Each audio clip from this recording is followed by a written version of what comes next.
Hello, hello.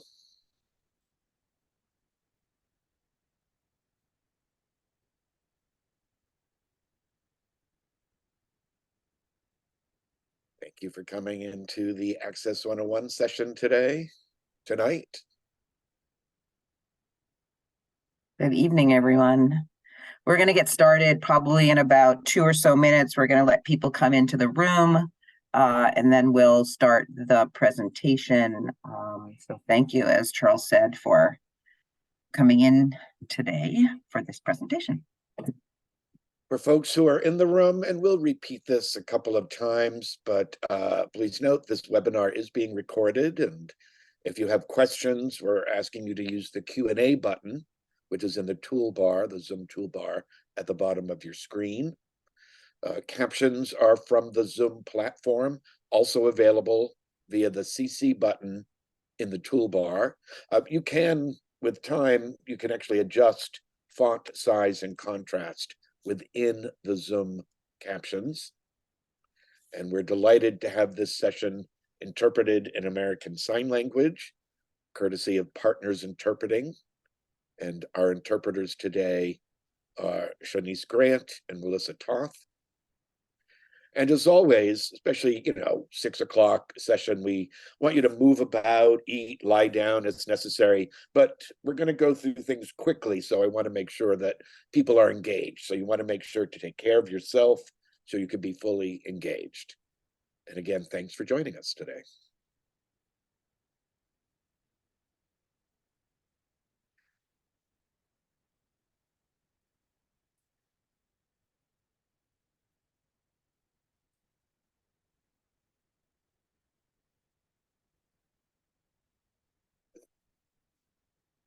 It's a very sensitive screen. Well,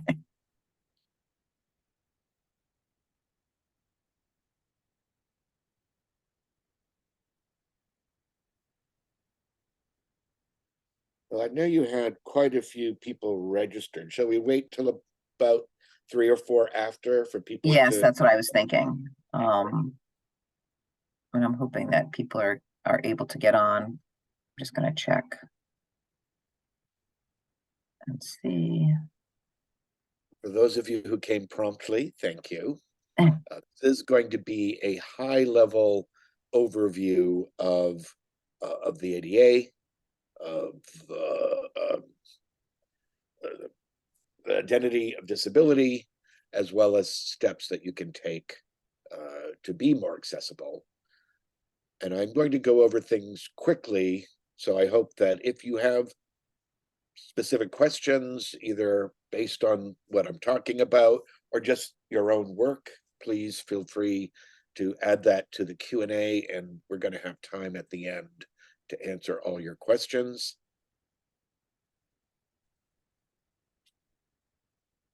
We will share the slide deck after the presentation, although I'm sure to correct the typo I can see on this slide beforehand.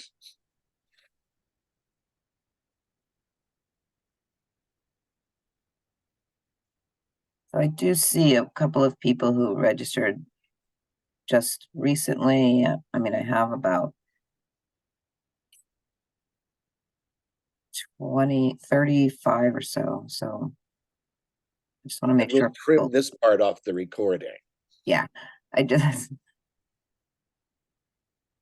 want to make sure that people aren't having trouble getting into the session, because it looks like.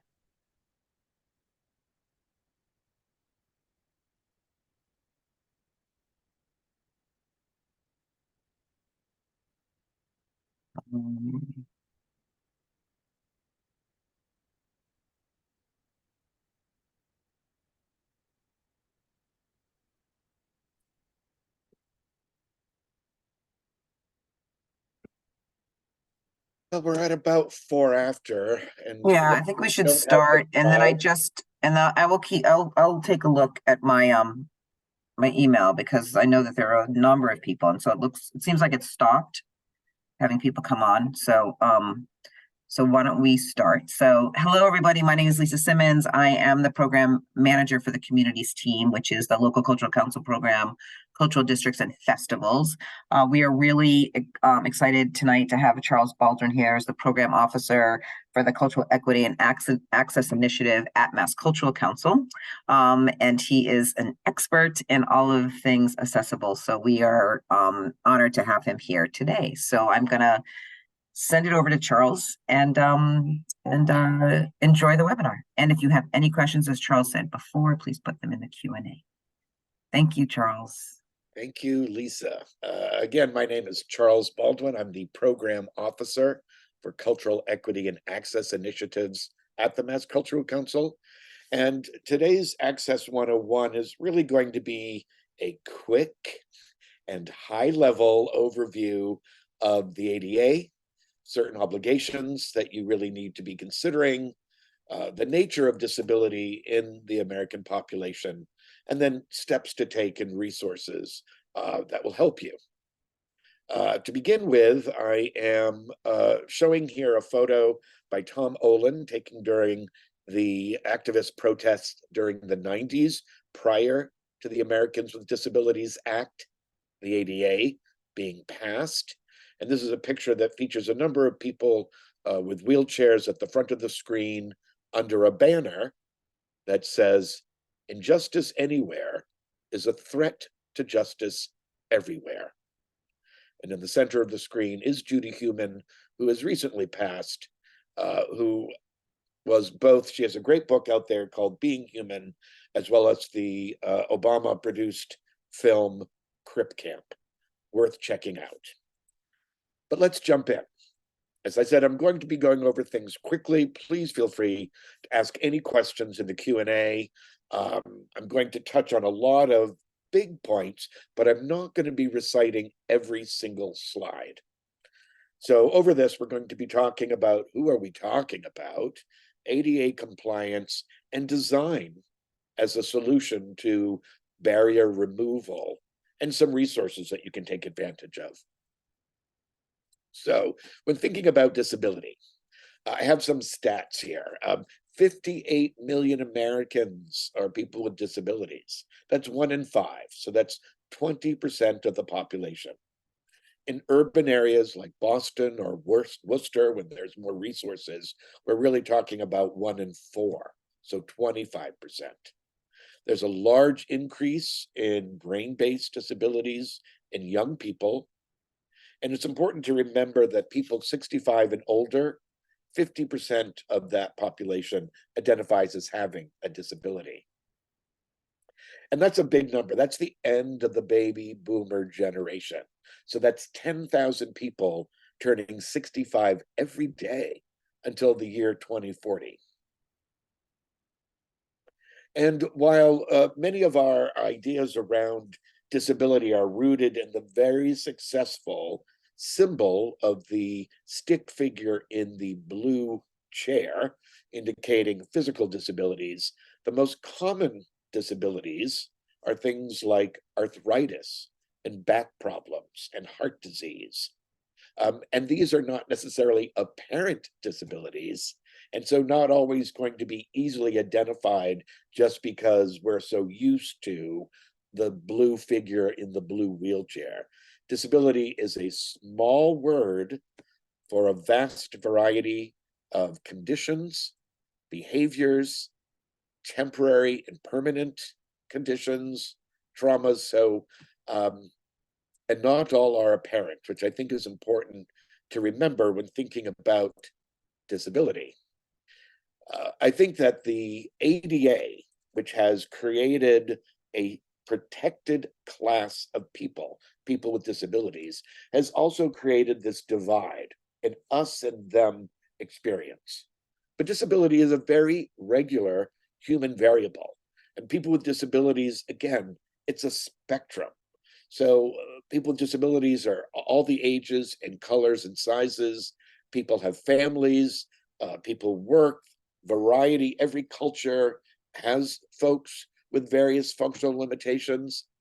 Not every person with a disability identifies as a person with a disability, nor do all people with disabilities want any help at all. But I think it's really important to remember that from toddler to elder, ability varies. So whether you are designated disabled, whether you identify as disability, we know that our ability changes over time. I don't identify as a person with a disability, but I do identify as old. So I don't see, hear, or move about the way I did even 20 years ago. However, the ADA, which I know for many of you becomes, there's a fear, like, am I going to get it right?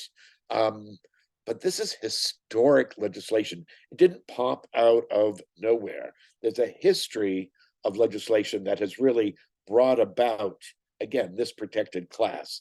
And a lot of this legislation is rooted in housing, transportation, voting. People with disabilities want to step into the public square. The ADA was passed in 1990, and even though it may be seen as bipartisan, it was really the activists of 1990 that got this passed. And there were amendments in 2010. So this is a law that is ever changing. It's filled with language that may be rather abstract, and we'll go through some of that. So what do you need to know? The ADA says you must ensure that services, programs, and activities are accessible to individuals with disabilities. I like to leave it right there. It's pretty basic. One thing to remember, particularly because New England is filled with historic sites and homes, there's this idea that people or organizations are grandfathered in. That doesn't exist. In existing facilities, public accommodations must either help the patron participate and remove barriers when readily achievable. Readily achievable is the phrase that is in the legislation. The ADA defines disability very specifically, physical or mental impairment that substantially limits one or more major life activity. It could be a record of such an impairment or regarded as having that impairment. So major life activities are everything from caring for oneself, performing manual tasks, getting the shopping done, seeing, hearing, walking, eating. And again, while we have this perception of what disability is, it's bigger than that. So diseases that affect your immune system, that affect your health, those are going to be covered. Behaviors, if you're in recovery, that's going to be recovered. So it's important not to get lost in the definition of disability, but to understand, again, that it's rich and varied. So again, I don't consider myself an ADA expert, but I do consider myself an enthusiast. The National Endowment for the Arts has 5 suggestions on getting started when thinking about compliance. So compliance is the floor, and we're looking to go above and beyond mere compliance. But 5 things to consider is the determining or a person who is your central coordinator, your access coordinator. They're going to help you with taking in resources and sharing them across departments. You want to make sure that that person who is the access coordinator, that their contact is easily found. You want to be thinking about an access plan.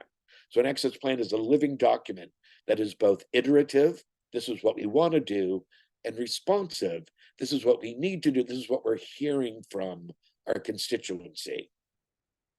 You want to think about having a grievance procedure, and that's really just based on the flip side of you want to be able to provide accommodations upon request, but if something doesn't go well, how does a person put that grievance in?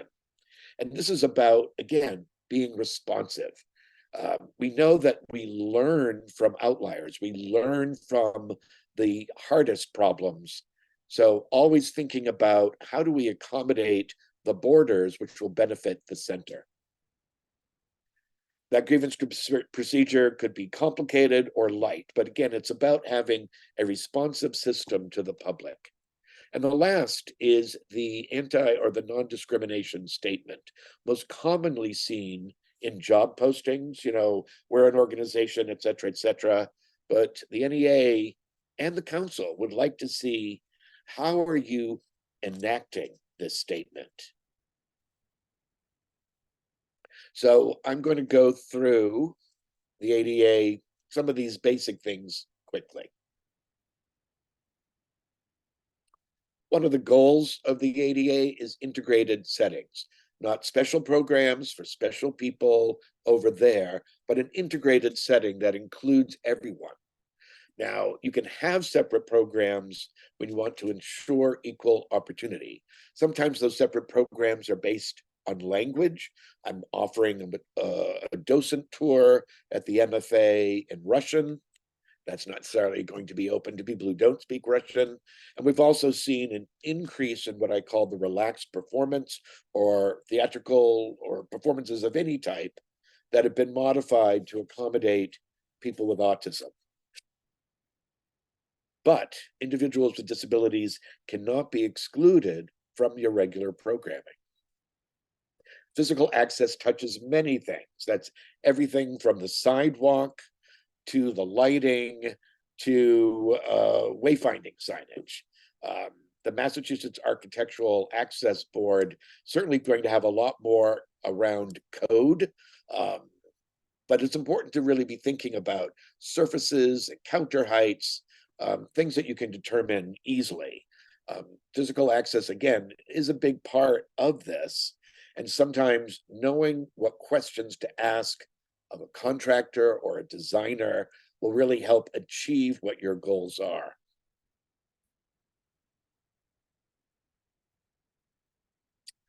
In response to challenges, a response to barrier removal, what is reasonable? Now, obviously, what is reasonable for the MFA may not be reasonable for the small historic house. But the idea is to really determine for yourselves what you can do, what you have the capacity to do. Don't let money stop you. Budgets can often be really looked at as moral compasses. If you're not providing access, then you are intentionally excluding people. Never a good idea. But again, these auxiliary aids could be as simple as paper and pencil, or as human-centered as providing people who are doing language translation. Like today, we are offering ASL for anyone who may be an ASL user to also understand what we're trying to achieve here when we both broaden our distribution and really think about what does access mean for everybody. Another phrase that is part of the ADA is the phrase effective communication. Again, very nuanced. What's effective for me may not be effective for someone else, but it does touch upon this multimodal way of wanting to get information out. It isn't just audio, it isn't just text. I provided a number of logos here. They too will communicate what you're offering. And so I have the word almost in parentheses here. We know that websites are really the front doors now to your institution. Having an accessible website is critically important. And even in the 2010 amendments to the ADA, the websites weren't really specifically involved. However, the Web Content Accessibility Guidelines, which exist online, are becoming more and more prevalent within current legislation coming down the pike. So you really want to be thinking about your websites. You may not know how to design a website. I certainly don't, but it's like the contractor in the building. Can you provide the builder of the website, the coding to be intuitive, navigationable, or do your photos have alt text? So if I'm a screen reader, I'm not getting a bunch of code, I'm actually understanding what that image is. If there's a video, is it captioned so I can see and read and hear based on the different people who might be watching that video. So digital access, I think, is super important and really something to be thinking about. Now, assistive listening devices, assistive listening systems are actually mentioned in the ADA. If you have a place of assembly that provides amplified or microphone sound, you need to have a certain number of devices.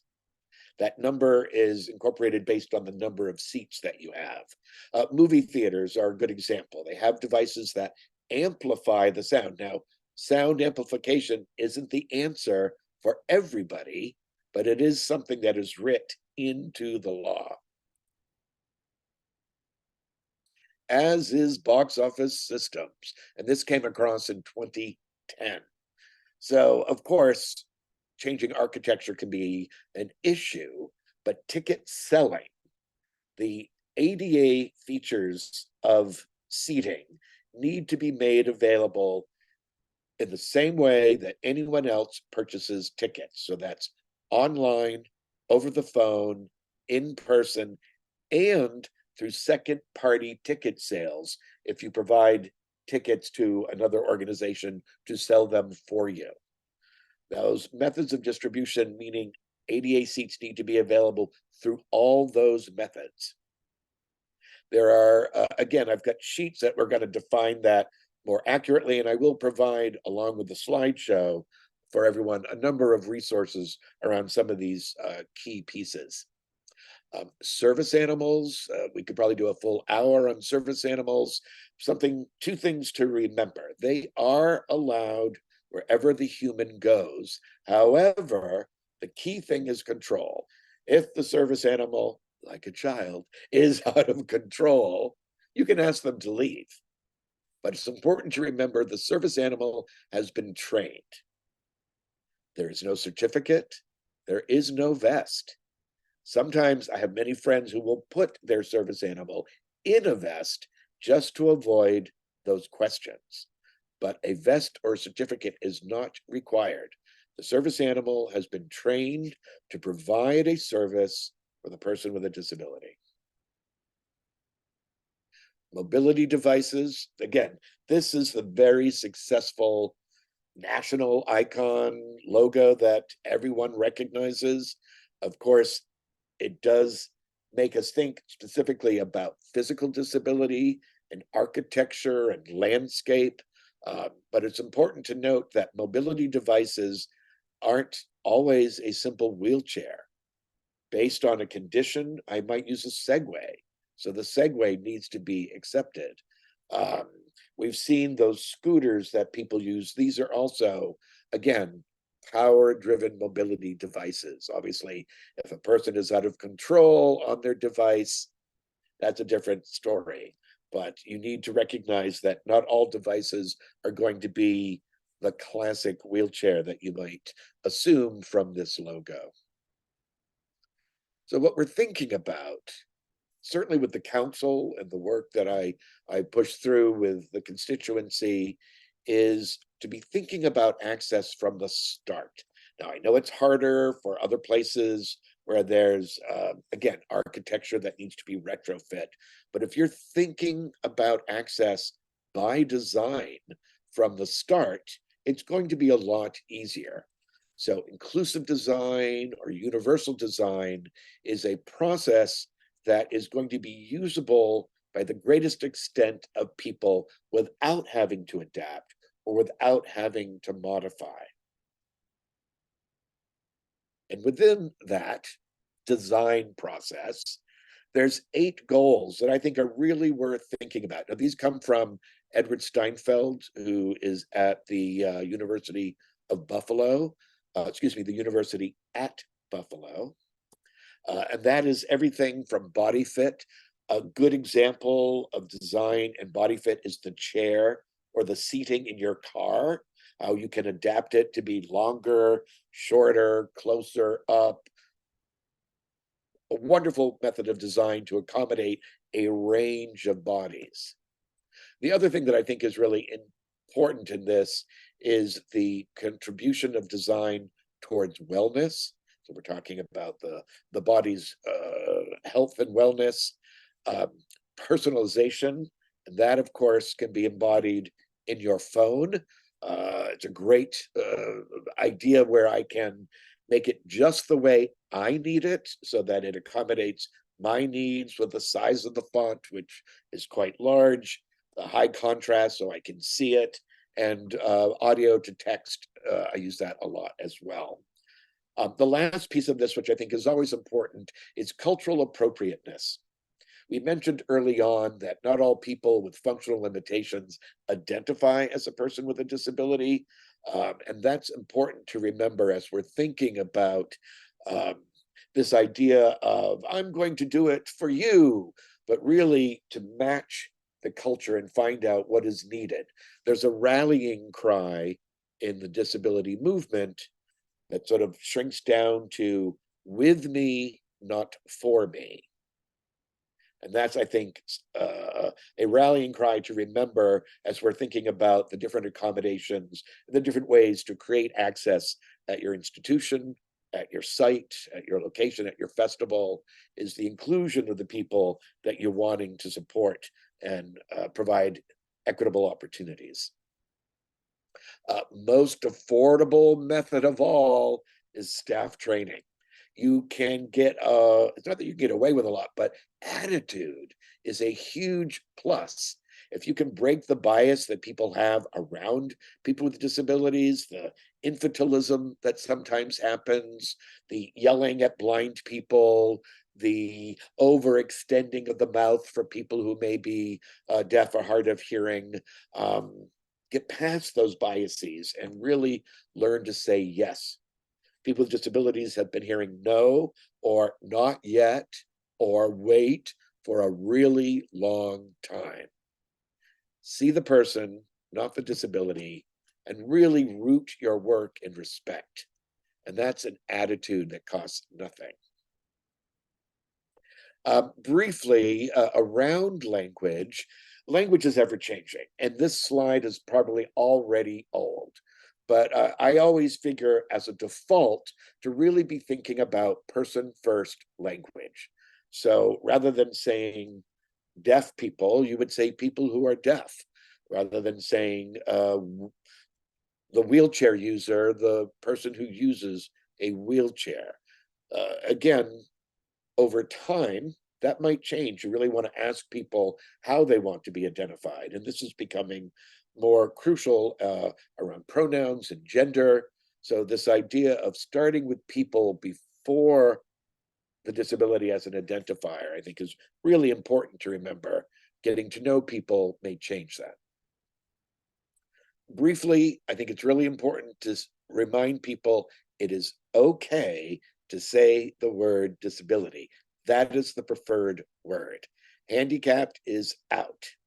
If you're thinking about handicapped and you're not sure, think about cap in hand and the idea of begging. I know that's not actually where the word comes from, but it's a good mnemonic device to help you remember that handicap isn't a great word. The word special is also being looked at in new ways because we recognize that disability is very regular. So think about instead of special accommodations, perhaps there are specific accommodations.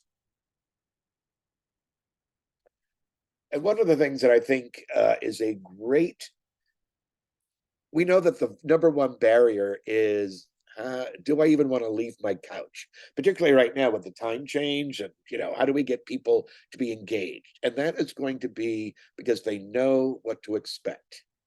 If you are effectively communicating the different resources and provisions that you have, then I know that when I go, I'm going to find what I need. It's really about consumer choice. I don't want to have to divulge a personal characteristic just to come to the event. I want to know that you've been anticipating me. And on this slide, one thing to note, and it comes out of social stories. The know before you go can be very extensive when we're talking about parking and directions and food and beverage and restrooms. And in this case, this is a great photo from Sturbridge Village. what are the surfaces like? Will my son who uses a wheelchair be able to maneuver a sand path, a gravel path, a compact path?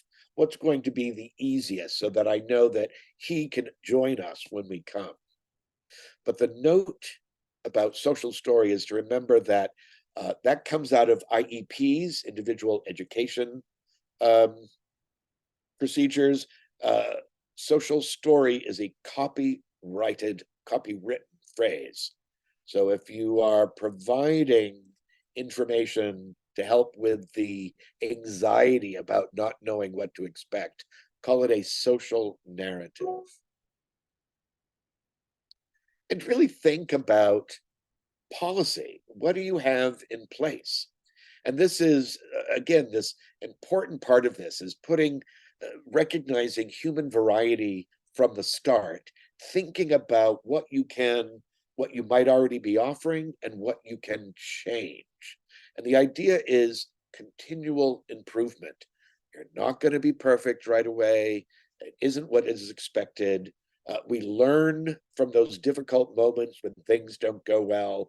I got here into this position because of all the different mistakes I've made over the last 20 years, but you handle them in a manner of, again, improvement. So think about the policies that you have in place. Think about the events that you are designing, because access is rooted in safety, thinking about emergency preparedness. How do you market and promote your event? Thinking about both digital and physical collateral. You've got your brochure. Does it exist online? Do you need both? Find out from your audience. Thinking about allergies. Do you have all the ingredients, or are your vendors providing the ingredients of the foods they're providing? Thinking about personal assistance. If you have a fee for attendance, does the personal assistant, the personal care person who is integral to the patron's participation, do they have to pay too? Are you ready for accommodation requests? So you're just starting and you need to find out what people want. Are you ready? And a way to handle complaints. And again, not complaints that are going to break you, but complaints that are going to help you learn what's needed, what's effective, what works. Because, as a reminder, human functional limitation becomes disabling at the intersection of the individual and the environment. In outer space, we're all disabled. So rather than focusing on the person and trying to identify some condition, I'm no doctor, but can the environments that I'm creating based on landscape, architecture, attitude, policy, are the environments that I'm creating disabling, or are they going to be accessible? And as a reminder, this is about civil rights. And while the ADA may have helped create this division between us and them, the idea that disability is over there and we're over here, not me. But again, disability is such a regular human variable. The numbers show it. I'm wearing glasses because I can't see without them. But again, I don't identify as a person with a disability. The laws that are in place are really about civil rights, and liability exists when you do nothing. It's better to get started, as I always like to say, it's better to have get started yesterday, but today is a good day too. Some resources here from the National Endowment for the Arts, Cultural Access New England. In Boston, we do have the New England ADA Center. Really worth checking out their page, following their blog. The blog may not pertain to everything that you're trying to do, but it does address legislation coming down the pike. Really worth knowing. CAST, which comes out of David Rose and Harvard, is addressing universal design for learning. So this is brain-based, and really how we take in information. A little time spent in universal design for learning environments, not only will it help if you are providing any classes or courses, but it's really a great way for marketing people to think about messaging as well. We have so many resources in Massachusetts, and certainly the different commissions. If you're thinking, where do we start? Think about taking an intern from either the Mass Commission for the Deaf or the Mass Commission for the Blind. They will pay for that intern, and you will learn a lot. And the person who interns will also then be part of that pipeline to work, which of course the state is very focused on vocational. They want everyone to work. And a couple of other things here. And again, I will share the slideshow. You can find just a fact sheet on ticketing. And for anyone who is providing tickets, it's really important to note that. And there is a checklist. I'm always wary about checklists, but there is a checklist to get you started. Some of the NEA information is kind of old. The state moves at one pace, the federal government works at a very different pace. But the checklist will give you a sense of the width and breadth of things that you might consider. But from the council, what we're really looking for is for you to self-determine what you're doing, what you can do, and what will improvement look like on the horizon. We know you're not going to be perfect, but we want to help you get started. And that is that. See, so easy, but happy. I know. Tap, tap, tap. Quick, quick, quick. There was a lot in there. I know. Yeah. And so I do want to remind people, if you've got specific questions, happy to answer them. I'm available in this webinar now, but also at any time in the office. Unlike many people, I'm the designated access guy, and that's my full gig. Now, it's broad, as noted. Access is sometimes used as a shorthand for disability access, which is key. But we also understand that there are barriers that are based on race, class, and gender, and age that we're also, with the council's equity directive, really trying to address. So that was my little podium speech for the evening, and just over 30 minutes. Not bad. Perfect. Thank you so much, Charles. I don't know if anyone has any questions right now, but if you do have questions later, you can always email. But I'm curious if, because we have cultural districts here and local cultural councils, so you've always said that as long as you're working towards accessibility, that's the key. And I know that for districts, it's, making sure that they're navigable and making sure that the districts are being created in that way. And if they're not, can you just give some advice on how you can go about providing that accessibility? And then for local cultural councils, oftentimes with grant reviews and everything, one of our guidelines is that places are accessible, but that's when you have historic homes or historic places, that's not always possible. So it's not necessarily that they should be denied a grant, but how can they approve something that they feel like possibly might not be adhering to our accessible guidelines? So those are two great questions, Lisa. Let's start with districts, the idea of place or landscape. I think that what's super important is a candid assessment.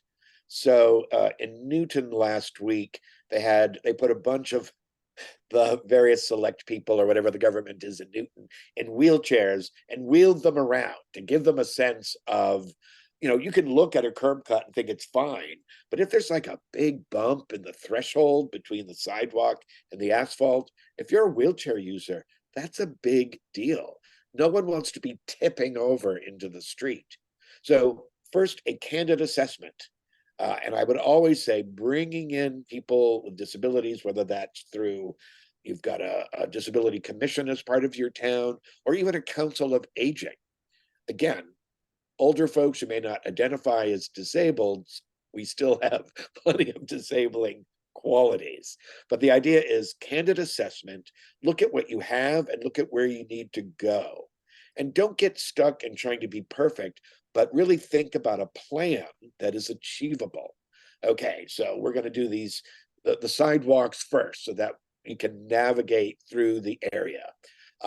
We're going to provide routes that either are candid with there's a big bump, there's no slope, there's stairs, or routes that are more accessible that get around. And being aware, of course, of construction that happens everywhere, and what happens to a sidewalk when it's blocked off and the person in the wheelchair is suddenly in the street. Right. So part of it is this idea, again, of candid assessment, but also not laying into your fears about being perfect, because you won't be. So start with that and really think about bringing in people to help you. So it's not just you saying, this looks accessible. Find out from people who use these devices, who are living with this experience every day. Center them as your experts. Yeah, I think that's a really important um distinction of that, and that it's really about doing the best you can, but always striving to do more, right? Well, Before we go to the LCC question, there is a question from someone, from Mimi, who's asking, are there places to find helpful, actionable suggestions, like offering free tickets to those needing an assistance, and checklists of things to consider? And I know how you feel about checklists, but sometimes that's the best way for people to feel like they have done what they can at this particular moment to help them, also think about what needs to happen down the road. and I think it's a great place to start. So within the slideshow, there is, and I pulled this off the New England ADA Center's website, a checklist that you can look at. It again gives you an idea of the width and breadth. The NEA also has a checklist, which is much bigger, but again gives you a sense of the width and breadth based on your capacity, both financial and human. What do you see that is achievable? So that's certainly one way to go about it. There was something else at the beginning of the question, though, Lisa. That wasn't just the checklist. No, it was places to find actionable suggestions. Oh, so well, again, the actionable suggestions based on your event. I think the checklist will certainly give you a sense of where do we start, but also this is where the responsiveness comes in. Do you have a method for finding out who's coming to your event, who's coming to your site, and is there a way to find out what's working for them or not? And as far as sort of getting started, that's why I always start with the NEA 5 steps: the person, the contact, the plan, the grievance, and the non-discrimination statement enacted. Great, thank you. And if anyone else has a question, just be sure to pop that in the Q&A. So just getting down to, because cultural districts also do granting, or also get grants, but local cultural councils are now going through their granting process. And we do have in our local cultural council guidelines that programs need to be accessible. And sometimes councils get stopped up on that if something that they want to grant, that they want to give funding to, doesn't necessarily hit that requirement. And what does that mean? And so if you could just really, talk a little bit about that. because each grant, each recipient is distinctive. So I remember getting questions from someone who was providing like nature hikes. Yes. They were like, "Do I need to pave the path?" It was like, no, you don't need to pave the path, but really think about what the path is, so that I, as the consumer, can understand the choices that I'm making. Is it a steep path? Is it a rocky path? Is it a sandy or gravel path? Is it an old road that is a path? That's going to help me make that decision based on slope and incline. If the path itself is not accessible for folks who use wheelchairs, and not everything is going to be, is there an opportunity for the person who's taking the hike, but grandpa's decided to stay at the picnic bench? Is the picnic bench accessible? Right, Can I FaceTime grandpa during the walk? But we also want to remember that disability isn't always physical. If a person who is blind or has limited vision goes on this hiking tour, what will he, she, or they find? Are there smells to be aware of? Are there things that you're going to hear? When you're thinking about the hike, can you use language that talks about local birds or flora and fauna? The idea again, though, is this concept of continual improvement. So if you found that the hiking tour that provided you had some elderly folks on it who weren't so physically agile but loved it, then mention that and say, this is a low impact hike right, that may have a rocky surface, but again, it's low impact, and all who are able to handle that, wear good shoes or whatever it might be. Now, on right, the flip side, when thinking about historic homes, we get a lot of requests around that. And we don't want to negate the power of history in any way. But if the site is up 2 steps before you get into the first floor, say that. So I know that I've got 2 steps to go, or that I can't get up those 2 steps. Don't lose track of the importance. Over the last couple of years, we've all created a lot of video broadcasting. So don't lose track of the importance of I'm not going to say AI, but let's say a video tour of the site. Or if the first floor is accessible, but the second floor isn't, do you have a video tour? Do you have a model of the second floor? If I go up, can I FaceTime the person who's on the first floor? None of those things are optimal, but they're methods of creating physical access when putting an elevator in isn't going to happen. Now, right. that being I, said, my caveat is always, in historic homes, you probably have new bathrooms and you probably have electricity. And that either of those things may have existed prior. So this is again about self-determination, what you have the capacity to achieve. How candid can you be so I'm not disappointed if I can't get up to the second floor? And what can you improve, again, based on your financial capacity? Right. I remember we were talking about something a couple of years ago where someone was having a film screening in an old building and it was on the second floor, and council was concerned because it wasn't accessible. And we talked about how you can make that accessible by having a streaming version of that film on the first floor where it is accessible. And so it's those types of things where you're thinking, well, maybe because it's a historic home, because it doesn't it doesn't have to be up to code, so to speak. There are those ways, as you're saying, is providing a streaming option, providing all these other options, and that we're here to help you sort of talk through that.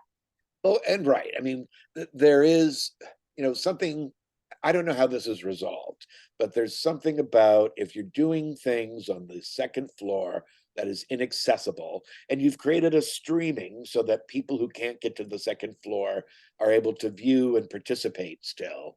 But in the second year or the third year, why do you keep choosing that site? Right. And that's where there's tension, because you may not have a lot of resources. Well, then you have to recognize that. But Right. if you do have other resources, is there a way to, again, create the physical access that was missing in year 1 or year 2? Might not be demonstrable, but it is something to be thinking of on both the grantor and the grantee's side. Right. Well, I want to thank you for taking your time this evening to do this webinar. I think it's really important. I think we are all constantly thinking of ways that we can be more accessible, and not just for folks who have mobility issues, but I think you're right. We have to think broader about that. We have to think about people who have who have are visually, hearing impaired, even sensory neuro folks in our spaces. And I think that the more of the work that you bring to the council and to our programs for helping us understand, how we can help support folks, I think is really important. And we really, really appreciate what you're doing, what you do, and how you support our programs. Yeah, I really believe in this work, and so to folks who are in the room now or watching this recording, don't let fear stop you. Right. Uh, don't think that you have to do everything all at once. Really, that's where the plan comes in. What are you going to do now? What's going to be done next year? But really look at how you can improve. Don't be afraid of incremental changes, and really center the folks that you're trying to address. Find out who's already coming and find out how they're experiencing it. Again, if you're next door to the school for children who are deaf or hard of hearing, you might start right with the big, let's really think about that. But again, look around your community. Aging, again, is often the number one disabling quality that people will find in their community. So, Right. Okay, thank you everyone for joining us. We greatly appreciate you being here. And as Charles said, we will be providing the PowerPoint for you. And if you ever have any questions, you can either email Carolyn, Charles, or myself, and we're more than happy to answer any questions you have. So thanks so much for coming this evening. We appreciate thank it. you all very much, and look forward to, again, pushing inclusion. And like I said, the time to start is now. So thank you very much.